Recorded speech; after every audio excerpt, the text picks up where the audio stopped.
ada 125.610 guru yang lulus tes akademik. Dan untuk informasi kelulusannya itu sendiri, silahkan bisa langsung dicek di akun SIM PKB masing-masing.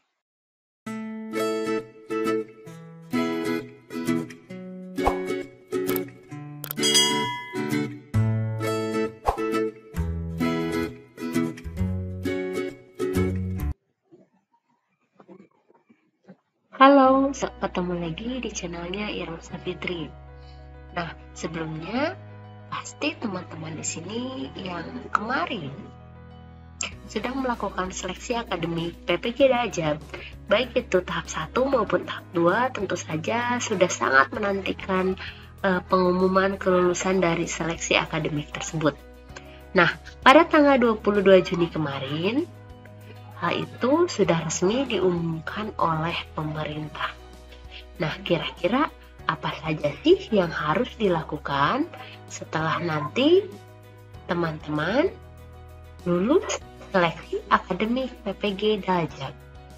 Oke, tapi sebelumnya di sini untuk teman-teman guru semua, saya ucapkan selamat atas kelulusannya pada seleksi akademik PPG Dajab tahun 2022. Nah, oke teman-teman, berdasarkan laman ppg.kemdikbud.go.id mengenai pengumuman hasil seleksi akademik PPG Dajab tahun 2022 tertanggal 22 Juni 2022 itu sudah resmi diumumkan oleh pemerintah. Cara pengumumannya bagaimana? Di sini dijelaskan pada poin 3 kalau hasil kelulusan seleksi akademik selengkapnya dapat dilihat di ppg.kemdikbud.go.id dengan menggunakan akun SIM PKB masing-masing guru serta Dinas Pendidikan. Nah, oke, teman-teman semua di sini nanti berdasarkan suratnya juga sudah ada kalau tahun ini ada 125.610 guru yang lulus tes akademik. Dan untuk informasi kelulusannya itu sendiri, silahkan bisa langsung dicek di akun SIM PKB masing-masing. Nah, seperti apa tampilannya? Kalau nanti teman-teman guru dinyatakan lulus seleksi akademik, maka ketika membuka laman SIM PKB, maka kita akan dihadapkan dengan tampilan seperti ini. Nama, bidang studinya apa, dinyatakan lulus seleksi akademik PPG Dajab tahun 2022. Untuk pelaksanaan ketentuan dan informasi lebih lanjut terkait pelaksanaan PPG Dajab tahun 2022 dapat dilihat melalui laman ppg.kemdikbud.go.id. Nah, kurang lebih seperti itu tampilannya.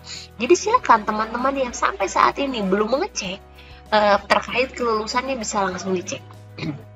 Oke, mungkin muncul pertanyaan lagi setelah nanti saya mendapatkan notifikasi lulus seleksi akademik, apa yang harus saya lakukan? Nah, cermati hal penting berikut setelah teman-teman mendapatkan notifikasi lulus seleksi akademik. Nah, oke, untuk selanjutnya, pemerintah sudah memberikan edaran mengenai jadwal tentatif penyelenggaraan PPG Dajab tahun 2022 ini. Nah, ini jadwalnya adalah jadwal tentatif, berarti ada kemungkinan sedikit pergeseran dari tanggal-tanggal yang sudah ditentukan, tapi mungkin kurang lebih garis besarnya seperti ini. Nah, kalau di sini ada konfirmasi kesediaan pertanggal 22 Juni sampai dengan 30 Juni.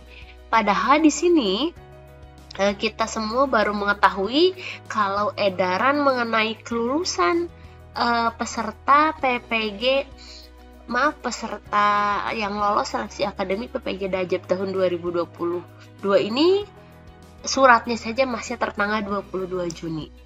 Nah, maka dari itu nanti teman-teman semua ini silahkan dilihat ya, atau difahami tanggal-tanggal penting ini.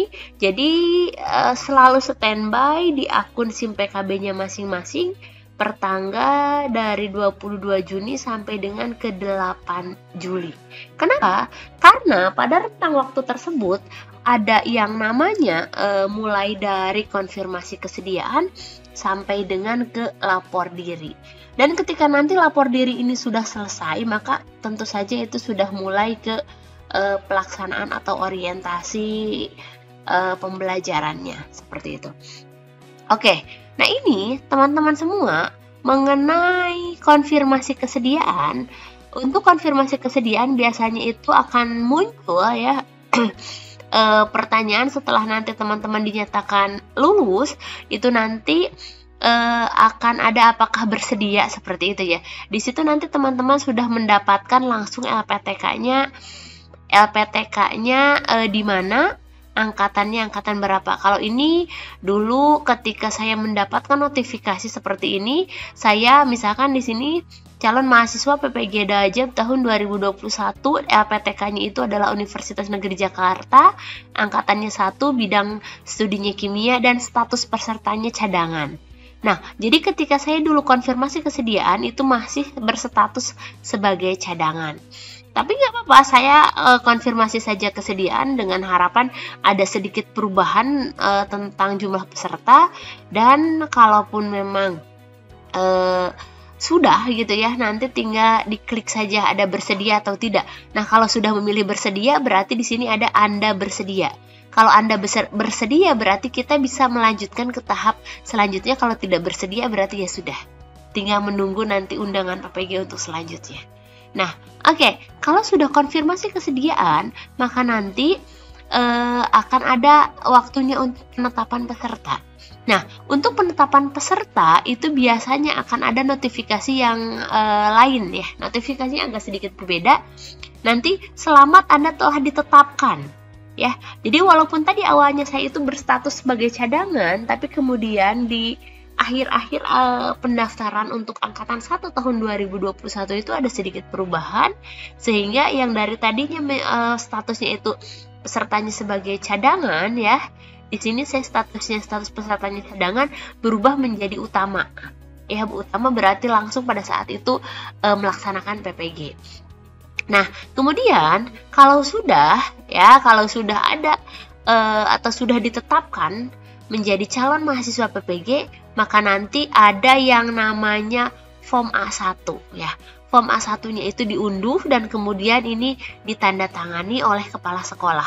Kenapa? Karena untuk form A1 ini nanti akan diperlukan ketika apa? Ketika lapor diri. Ya, jadi tahapan selanjutnya itu adalah seperti yang sudah disebutkan di jadwal tentatif tadi.